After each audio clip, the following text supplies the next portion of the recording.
Ah, a tired, desolate Hanuman sat under a tree in a lonely section of Ravana's palace courtyard to rechart his course of action. The futile search across Lanka and the combining operation had been grueling and mentally draining experience. He had found the last phase quite intense and disheartening, so much so that he wondered if Sita had passed away. Could anyone possibly survive in this highly secure palace under the constant threat of Ravana? Was it possible that Ravana swallowed Sita in a fit of fury when she refused to succumb to his desires?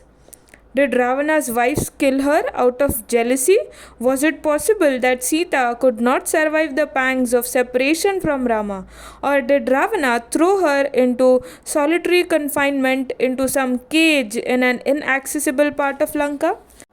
The flurry of queries in his mind made him extremely anxious.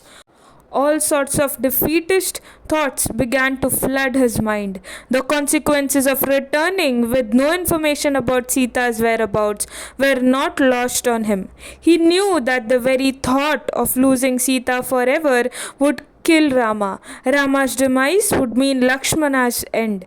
Bharata would never be able to survive the news of Rama and Lakshmana's deaths, and Shatrughna would naturally not live if his brothers are dead.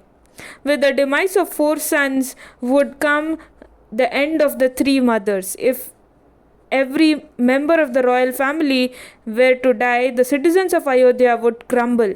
Unable to bear the guilt of being of no help to a friend who did so much for him, Sugriva would die.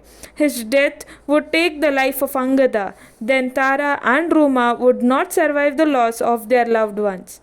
And on seeing their king and prince dead, the entire Vanara clan would terminate itself. Hanuman could see a whole world of disaster in the face of one bad news. The total extinction of two entire races. He thought varied towards the suicidal. He thought it better to perish than to be the bearer of the bad news. Once the whirlwind of agitated thoughts subsided, Hanuman began to think more logically. Only cowards give up their lives. Life is a mix of good and bad days. Giving up during bad days is easy, but patiently waiting for the tide to change to herald good days is difficult. To see the good days, one must live. Enthusiasm is the foundation of progress. One who loses courage and cheer in life never tastes success. The positive self talk encouraged Hanuman to lift his head and look ahead. How could such a huge landmark escape my attention? As he looked ahead, suddenly he spotted a beautiful garden he hadn't even noticed. Hope after all.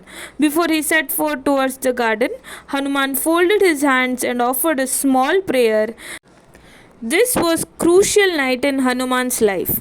If this night were taken out of my life, my entire existence would be devoid of meaning.